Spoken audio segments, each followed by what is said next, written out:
গ্রামীণ পুলিশের পোলবা থানার উদ্ধার করা জিনিসের হিসাব রাখতে চালু হলো ডিজিটাল মালখানা। বিভিন্ন মামলায় অনেক জিনিস বাজেয়াপ্ত করে পুলিশ। আগ্নেয়াস্ত্র থেকে জিনিসপত্র, মাদক উদ্ধার করে মালখানায় রেখে দেওয়া হয়। মামলার প্রয়োজনে অনেক সময় আদালতে সেগুলি পেশ করতে হয়।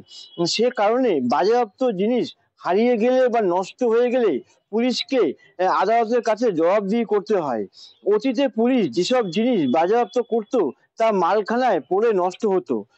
অনেক সময় তার খোঁজও মিলতো না। এই ব্যবস্থা গোটা দেশের মধ্যে সব থেকে ভালো করে প্রয়োগ করেছিল চন্দননগর থানার পুলিশ। তারা দেশের মধ্যে প্রথম পুরস্কার পেয়েছিল।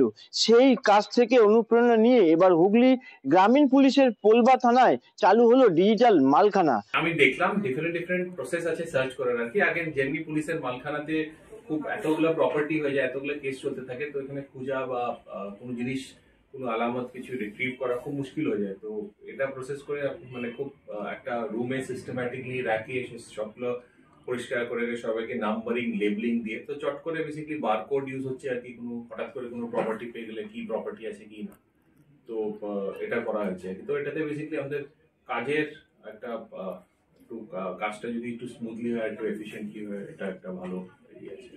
স্যার অন্য থানা করবেন? হ্যাঁ, চলছে আর কি, অন্য জায়গাতেও কাজ চলছে। গ্রামীণে কি মোটামুটি সব থানাতে দেখেন, সব জিনিসটা আছে কি আপনার ডিজিটালাইজটা করা আছে আলাদা আলাদা, অনেক থানাতে অনেক ডিফারেন্ট রকমের। তো ওটাকে বেসিক্যালি একটা সেম ইয়েতে আনার জন্য, যেটা আমি বললাম আর কি, চন্দননগর কমিশনারেট খুব ভালো কাজ হয়েছে, এর জন্য ওরা ইয়ে হয়েছিল, মানে একটা স্বীকৃতিও পেয়েছিল, অ্যাওয়ার্ড পেয়েছিল। আমরা ট্রাই করবো কি ওটা, যেটা একজনকে যদি ভালো কাজ করে থাকে ওটাকে। আমার শহর পোলবা থেকে দেবেশ চক্রবর্তী রিপোর্ট, কলকাতা টিভি।